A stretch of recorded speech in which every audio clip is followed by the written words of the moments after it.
Hey folks, welcome to another Triple T Thursday. For those just joining us, that's Tools, Tips, and Talk, where we'll discuss info for the knife maker.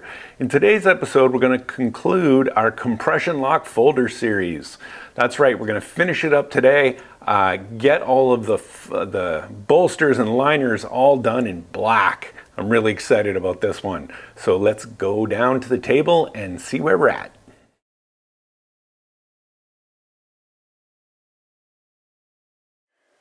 Okay, so let's pick up from where we were last week.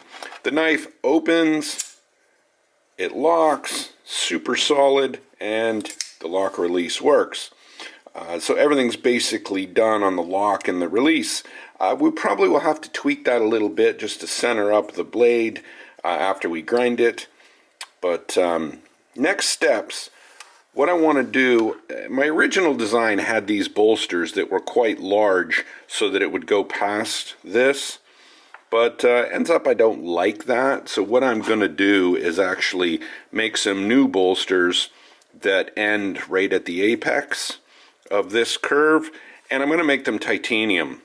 And I want them titanium so that I can do a process to turn them completely black. I want the liners, the bolster, all the titanium hardware to be black because I love black. And we're going to do an acid wash on the blade to also get it pretty dark.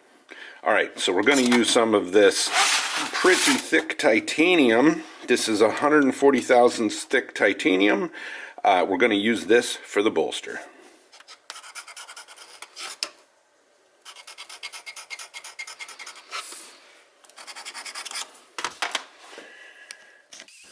I'm pretty sure this blade is dull. I think it's going to go in me at any moment.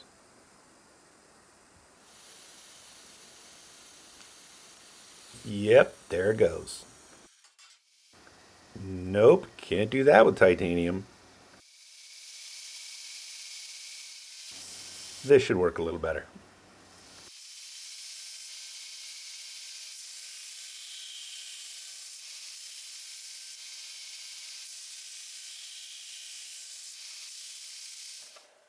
Alright, so I got my two pieces of titanium. I flattened them on the disc grinder, and we're going to get ready to drill those. What I'm going to do is actually glue these together first, drill my hole for the pivot, and then place this on top. Last time I actually had drilled through this. It's actually not a good idea because you can mess up the inside of the pivot on these. So I'm going to drill this separately, then just put a dowel pin like this in it, and then I'll be able to spot the other holes.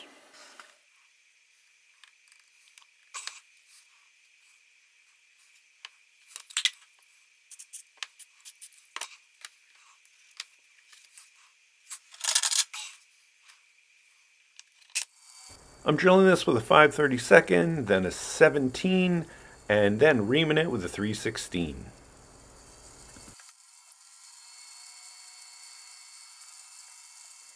So there are the bolsters drilled, but I made a big mistake. I'm wondering if any of you caught it. I wasn't supposed to drill this one through because the pivot is hidden on this side. It's supposed to be like this. So I did another one, and this is the pocket for the pivot. There sure are a lot of fireworks when you're using titanium. It likes to spark a lot. Now it's time to grind the blade.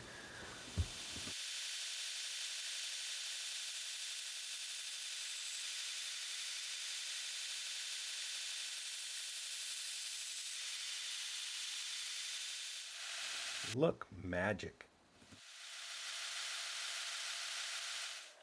So after grinding the knife, I am happy to say that it is perfectly aligned. Here. Okay, and it comes out, locks perfectly. So far, so good. Next step, we're going to put the scales on it. And I'm going to be using this carbon fiber with this silver fleck in it.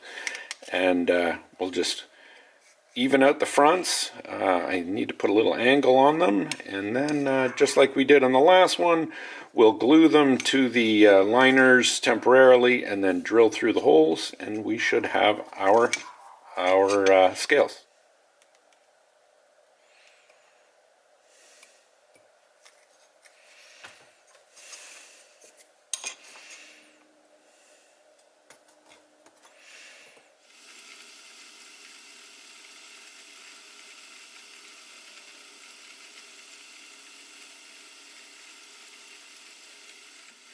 Now I'm drilling through the holes with a number 44, and that'll give us the clearance for our screws.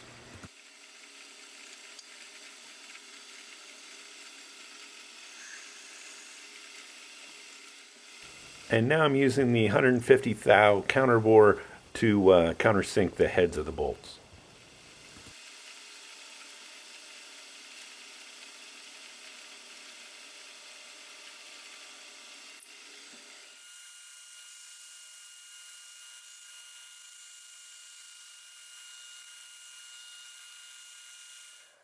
So I got the scales on it. Everything is looking good. I set the tension on the pivot where I wanted it, and I noticed that the blade, okay, when you put it here, it was off a little bit. I did correct it a little bit, but I'm going to show you guys how to correct this. So normally what's going to happen is the spring tension pushing against your blade when it's closed is usually going to put a little gap on this side, which is what you're seeing here. There's more of a gap on this side than there is on the other side. And that's because your string tension is too strong. It's pushing against the blade too much. So the easiest way to fix this is to, whether your blade's open or closed, doesn't matter, but where your spring is, leave it completely closed, lock the pivot, as in tighten the pivot or leave the pivot exactly where you want it so that the blade slides easily. See here, if I release the spring, okay, I'm holding the spring with my finger, then mine closes completely. So that's kind of what I want. Okay, there's a little bit of tension on it. Okay, but that's pretty good. And I just need to center it up. So what I'm going to do is take a Dremel and just Dremel the inside of the spring. And you can see I've already done this for about 3/4 the length of the spring. I'm staying away from this top edge, so about a 1/16 of an inch from the top edge, just so that when you look from the top it looks normal. And we're just going to remove some material here that's going to thin out our spring, and we should center up that blade.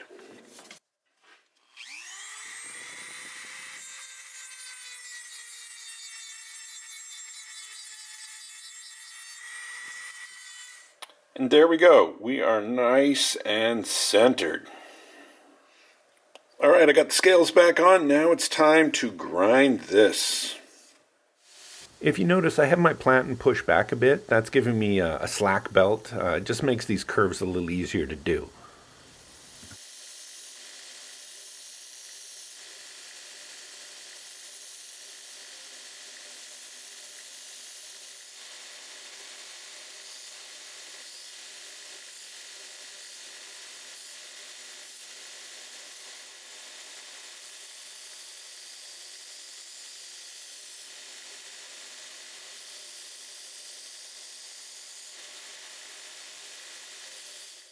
So there it is after grinding, nicely rounded over on all edges. I really like it.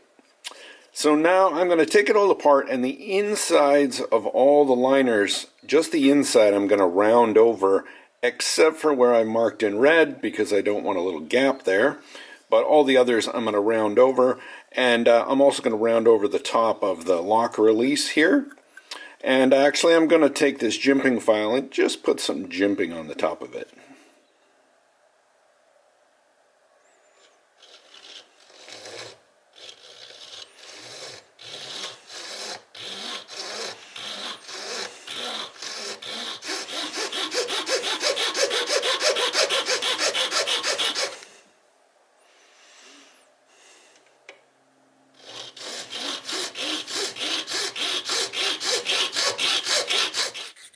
First, I'm just softening with a file here, and then I'm going to go over to the grinder and use a Scotch-Brite wheel just to take the edge off the inside of the liners.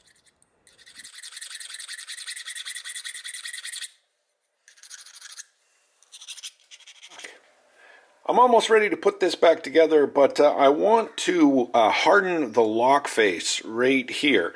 So I'm going to heat that up to red a couple of times, and then the last time I'm going to plunge it in this water.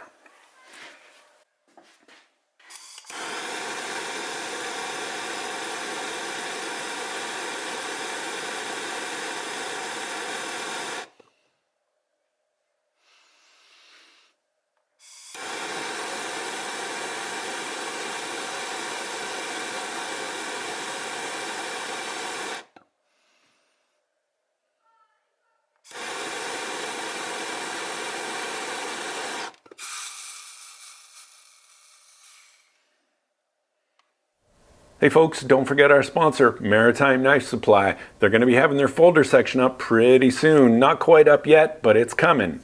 And also, if you need steel, abrasive tools, you name it, they got it. Go check them out. So I did some sanding and some buffing, and the knife is really nice now. In fact, it is good enough to just finish off like this and leave like this. But we're going to do something a little more interesting. We're actually going to blacken all of the fittings.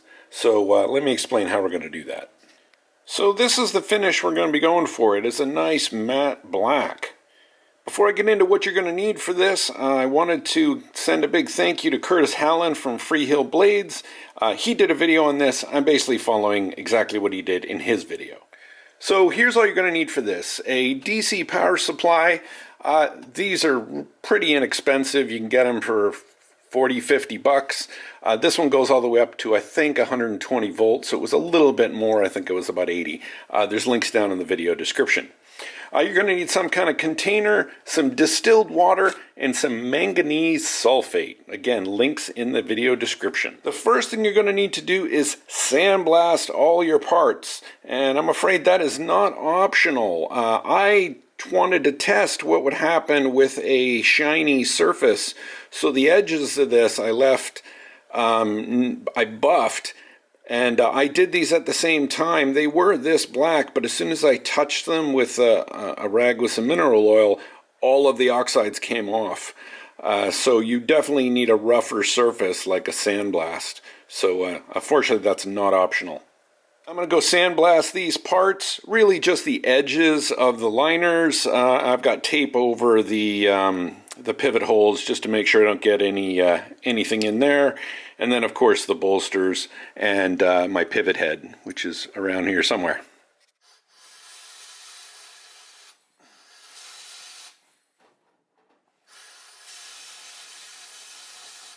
Okay, so doing this process is actually pretty easy.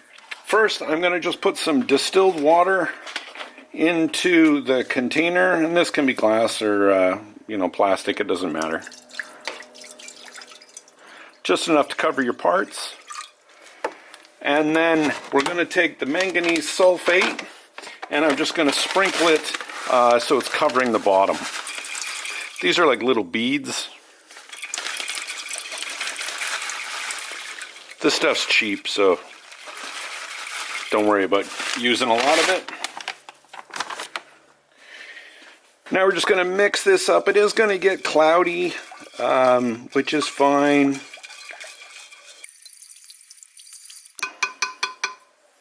In about a minute, it's going to settle.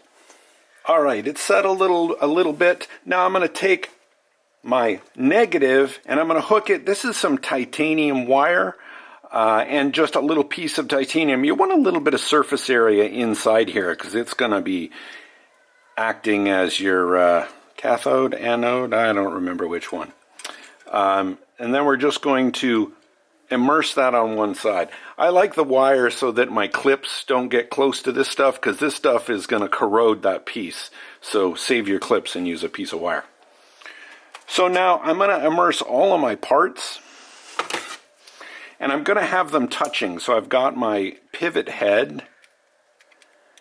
Okay, and this is going to be my base piece. So I got my pivot head touching that, and then all of these I'm just going to lightly stack up here.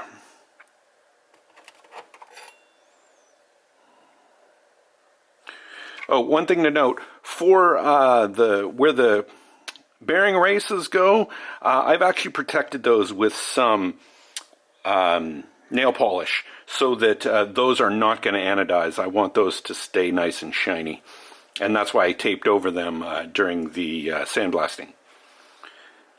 And now for my bolsters, we're just going to sit these kind of on top here.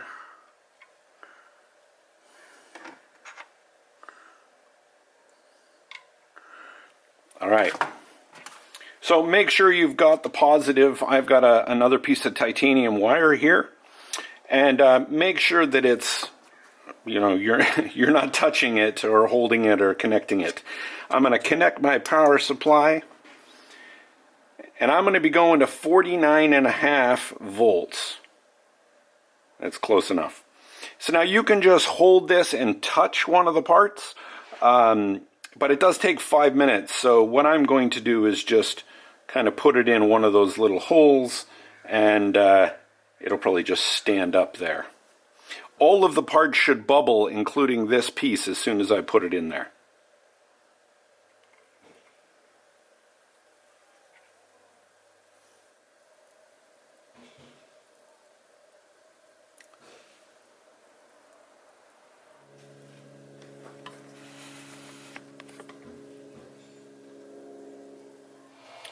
Okay, my timer just went off, so I'm going to just remove that, turn off my power supply,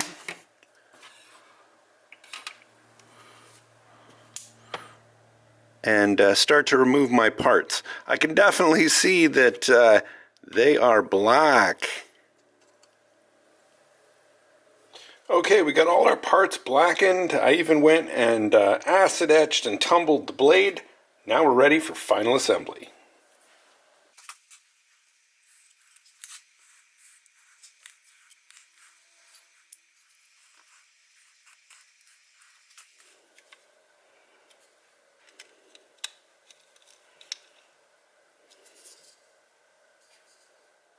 So here it is, folks, all finished. Give you a bit of a closer look here. Love the black, the matte black finish. There's the acid etch blade.